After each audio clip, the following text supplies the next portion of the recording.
I just want to touch on a couple of fun things because it's been quite a serious interview, and I like covering. I want to talk about conspiracy theories because they are fun.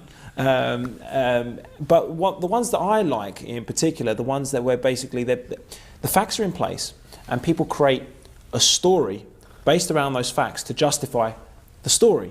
I'm going to give you a couple, if you don't mind, and I want you to neutralize these as best you can. The one that I like was that the global recession that we've been experiencing in the last year, 2 years, was created deliberately by the US government in order to bring down the value of stock so they can then buy stock at very, very low price, wait for it to grow in value, make a huge amount of money in order to pay back the $10 trillion debt that the US certainly did have several months ago. Now, what's your opinion on that? Very interesting conspiracy theory.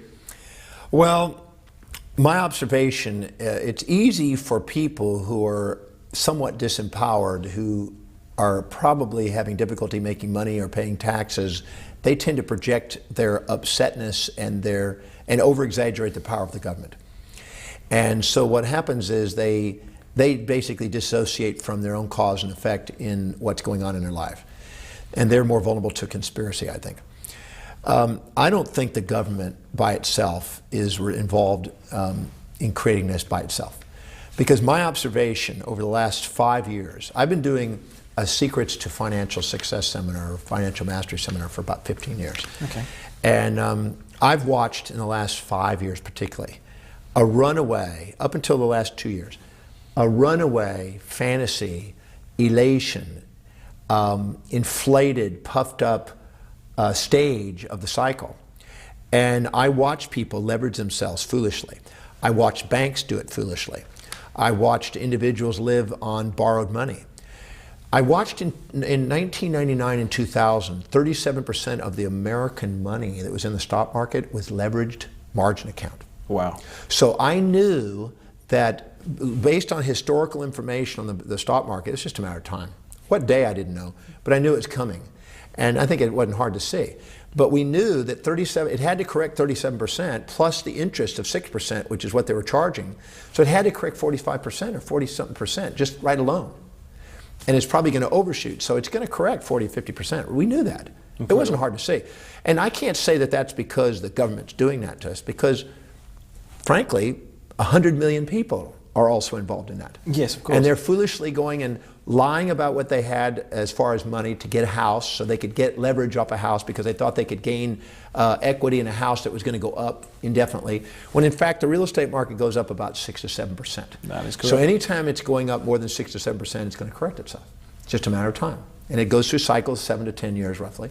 So these are predictable things, and people didn't pay attention to it. So they set themselves up in that situation, and I believe that the people in the world, or particularly America, have just as much responsibility as the government. No. The government wasn't governing, the people weren't managing themselves, and it's a disempowered state, and it was out of control. And it was in a passionate frenzy, and I think that the people above and the people below all are involved in this equation. And to say that it's just the government doing it, or to say it's just the people stupid, I think is unwise. I think it's just a cycle, and we get into a frenzy. When we get infatuated and elated, we tend to get, you might say, blind to the downsides. There's a whole lot of people blind to the downsides. That's why I taught people, even then, when they laughed at me, have liquidity. Take worst case scenarios, have your liquidity, be prepared. You're not going to keep making 10, 20, 30%. I was in Dubai in 2008, early 2008, and late 2007. And I had the opportunity to meet with the Sheikh Mohammed's people that were involved in urban planning. And there was a lovely lady there, and she came to my financial program, and I was talking economics there. And it was really quite funny because she was sitting there taking notes. And there were people there that were thinking, no, this is different, this is unique, this is going to go on, it's just going to keep doing it. And I said, have you ever studied the tall building syndrome? And they said, no. And I said, well, there's sort of an interesting correlation between the manic phase of architectural design and the time we get manic during the peak of the phase. By the time we put it in the ground and get it completed, it's now the other side of the cycle and recession hits. And so whenever you build the tallest buildings in the world, there's always recessions, just pretty consistent recessions at the time of the peak of the building. So I said, from what I can tell, late October 2009, you can expect a fiasco here in Dubai. Wow. And I said that, I went and recorded that, I told her that, and she organized and tried to organize a time for me to meet with Sheikh and some other people from the urban development.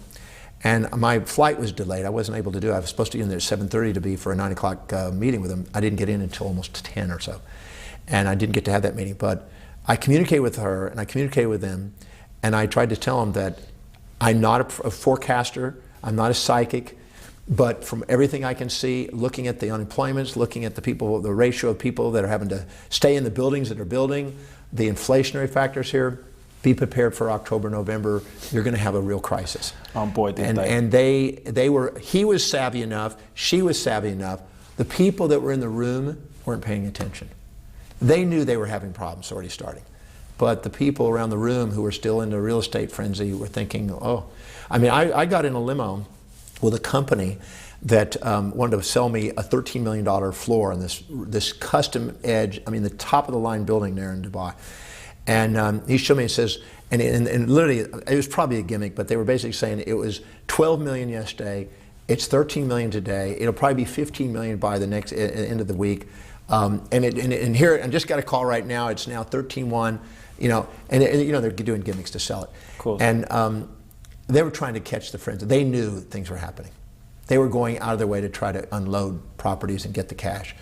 But people were, when a huge percentage of people are flippers and they're not definitely people that are going to be there, and they're in an inflationary thing, that's going to correct. Wow. And nobody's committed to the property there. They're committed to the fantasy of fulfilling their values. And a lot of people are now having to learn a lesson.